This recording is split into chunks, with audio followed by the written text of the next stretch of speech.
So let's talk about networking. It's funny. People say, "Well, Barry, where do you come up with deals?" I have deals that people pitch me all the time, all the time. I have no problem finding deals. In fact, let's go ahead and this was pitched to me in the email. I think it was recently, as yesterday or this morning.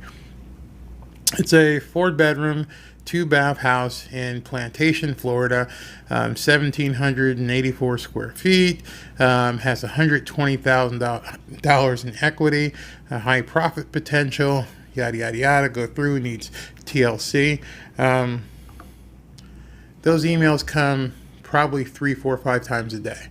People sometimes have the same properties on them, and they're always pitching me deals. And they're trying to get me to, hey, listen, here's something you might like. They know my criteria. But one of my criteria is I don't like looking at deals that other people have stepped on, like bad drug deals for the last 7 or 8 weeks. But the bottom line is the deals are out there. You see, somebody is out there compiling all this information, and they're putting together deals that investors could potentially take down. So you tie in with one of these people. If you don't know, you become what's called a bird dog. Go out there and find deals for people like me. That's how I made my first money years ago. Had a guy say, listen, here's what I'm looking for. If you take your ass out there and ride around and kick some tires, you might make some money. So it was like right before Thanksgiving. I didn't have any money. I wanted to make sure that I'd have some money for Christmas. I saw this property. The sign was knocked down in the dirt. Figured nobody else had seen the sign if I just saw it in the dirt. So I called the phone number. It was an agent. She's like, I hadn't have any offers. And I said, so can I put an offer in? She said, yeah. I didn't know how, but I learned. So I sent the offer in. I got accepted. I took the offer to the guy who said he was looking for deals. He paid me $5,000 right then and there. Stroked me a check, $5,000. I handed him the contract. He closed on the deal. Oh, well, Barry, you could have made like $50,000. No, I wasn't in a position to make that. I needed to get money now for Christmas. So I handed off the deal to somebody else. What do you think happened the next time I brought him a deal that he knew I had already done a due diligence on? Yeah, he closed on it. Gave me another $12,500. And I'm like, wait a second. Wait. Let me understand this. I didn't have any money before Thanksgiving.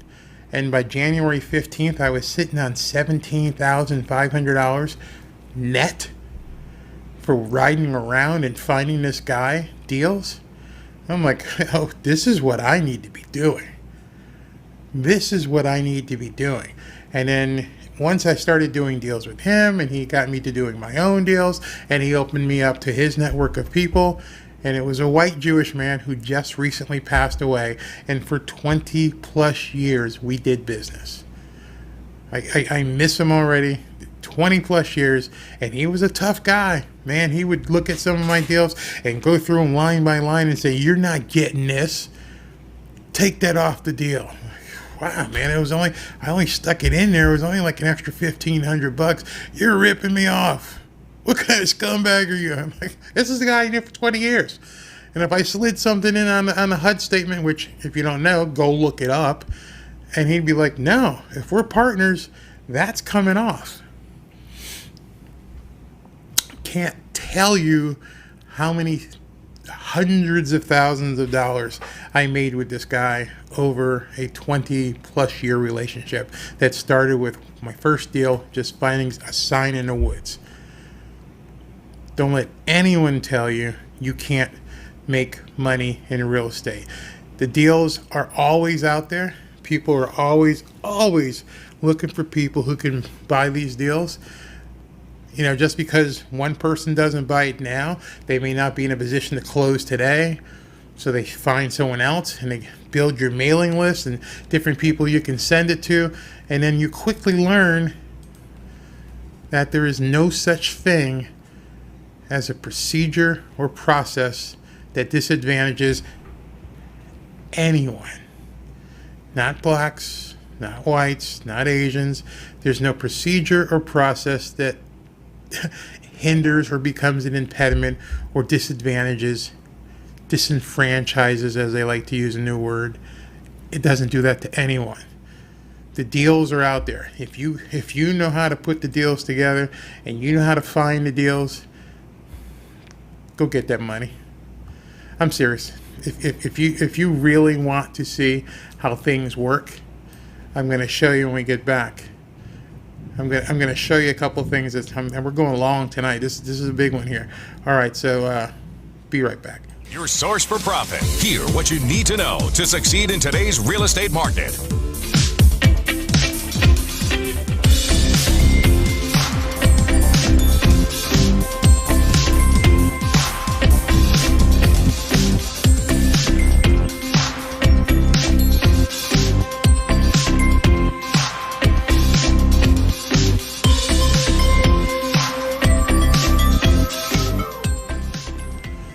So in my last show, before the hurricane Isaias came through, I talked to you about a guy that I had been reading about, and his name is Brandon Rule, a 32-year-old black. I know it's not supposed to happen because there's systemic racism everywhere, and we can't do anything because we're disadvantaged by the processes, but I digress. Brandon has been developing some things. You can go ahead and look on the YouTube channel. There's more videos about what he's done. But I want to get to something that he gets to. And someone asked him in an interview, what was his biggest, where did I go here? What was his biggest challenge in terms of doing everything? And it's thundering again. And his biggest challenge, as he said, was access to capital. He goes, and this is the guy's biggest challenge. He's talking about he's 32 or 31, so this is a little while ago. I face it even now in current projects I'm developing, but specifically for 704, which is one of his developments, being able to find the capital, get it under site control. Site control means get it under contract. So if you find a piece of land or a house that you want to buy, site control is controlling that piece of property with a contract. That was a huge barrier for me. Even though I had the thought and wherewithal to develop a project, being able to find $25,000 to get a site under contract was a significant hurdle I had to overcome. This project was close to $350,000 in pre-development expenses prior to closing. Pre-development meaning architectural, environmental, all kinds of studies that you need to do before they can even let you begin swinging a hammer. It was that much more difficult being young, black, and new, attracting pre-development dollars even for something as mission-based as this was, providing quality, affordable housing options, given people who are facing a homelessness and need a place to live. And he goes through and he says, I had to pound the pavement and convince people of the mission and show the value and how it would be executed. So, hey, I got $25,000 I need just to get the deal under contract. Then I got another $350,000 I need just to do all the due diligence before we even swing a hammer. And this is 2-3 years before I'll even sell a unit or rent it out. So what the hell am I going to do? Well, just like he says, I had to pound the pavement and show people the value of how it would be executed. It was leveraging resources, twisting arms, pounding the pavement, identifying people who believed in the vision enough to give me a personal loan. They weren't friends, they weren't family, they were business acquaintances. I had to create enough value and pay a premium on the returns through the development fee I was projecting. Did you get all that? Did you see all of the many procedural processes that disadvantaged him, that held him back? There were so many procedures and processes in place that held him back. No, there weren't. Hey man, you need $325,000. Actually, $375,000. How do you get it? Well, like I did with my buddy 20-something years ago, as I've just told you about, You got to get out there. If you can take the time to protest, you can take the time to raise money. But the key, everything he said, what most people will not understand is this. I had to create enough value. Hey, I'm not interested in talking to you unless I know what's in it for me first. Yeah, I understand you're doing this affordable housing thing. Yeah, you're going to help some poor people get some cheaper homes. You're going to make it look nice. You're going to improve the neighborhood. What are you doing for me? How am I making any money here? Well, you just don't like my vision? Hey, man, vision ain't paying me. What do I need to do to get you in the deal, sir? Well, I'm going to need more than what you're offering. I'm going to need a premium on the returns through the developer fee. You see, they know that you're going to make some cash on this, and they're like, makes some sense. Okay, I'm beginning to like this. Let me dip my beak in this. I'm like, okay, so how bad do you want this deal done? Okay, so let's go ahead and range for a certain percentage of my developer fee. Cool.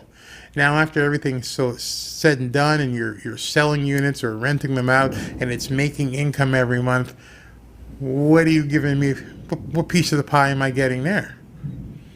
And you have to negotiate it. You see, those are not procedures or processes that disadvantage African Americans. That's business. No one's going to give you something for free. That's what you need to get out your head, shake it off. No one is giving you something for free. No one's giving you something for free. There's always something in it for them. The more value you can provide to somebody else, the more lucrative and valuable you are. When I was doing business with Bill and I would come to him with a deal, he would say, what are we doing? And I'd say like 20%. He goes, not a chance. What? But I did all the work. So you still need me, right? Yeah. I want 50. But you don't, you can walk. You can walk away. Go find it someplace else. You want to get this done, or do you want to bitch about it? Well, I want to get the deal done. Sorry, so we're going to 50-50 on this. You know what happens? You do enough of those 50-50 deals, and you don't need that other 50 anymore. Now you just make sure you keep your relationship nice, and you keep doing your deals so that if you do get in a spot where you need a 25% pop, and hey, listen, I can go 75-25 on this one, and I'm offering it to you. I don't really need you on this, and you've been good to me, so I'm going to provide you with this. It's what I'm doing right now. It's what I'm doing with all our deals in terms of being able to provide investors with a reasonable rate of return, better than what they can get in the banks. The whole idea behind all of this is basically working with people so that they understand they can do better with you, become much more valuable, and still make a return. That's not systemic racism. I think people are confused. That's not systemic racism at all. That's called doing business. Your source for profit. Hear what you need to know to succeed in today's real estate market.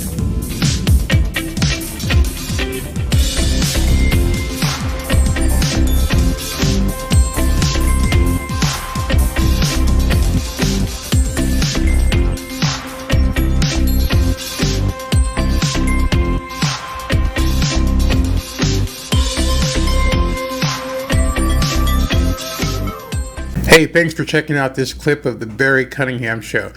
Every weekday, Monday through Friday, I talk about real estate and the trends and news that affect real estate and making money in real estate. So if you want to see us live, just go ahead and click the subscribe button below, or just click the link below, which is going to be a link to the archives of all of our live shows. And then we'll go ahead and cut these up and get them out there so you can see the clips of the various shows. But in any event, I'm glad you're watching. Please continue to watch and have a great day. Get out there and make some money. And we'll see you on the next episode.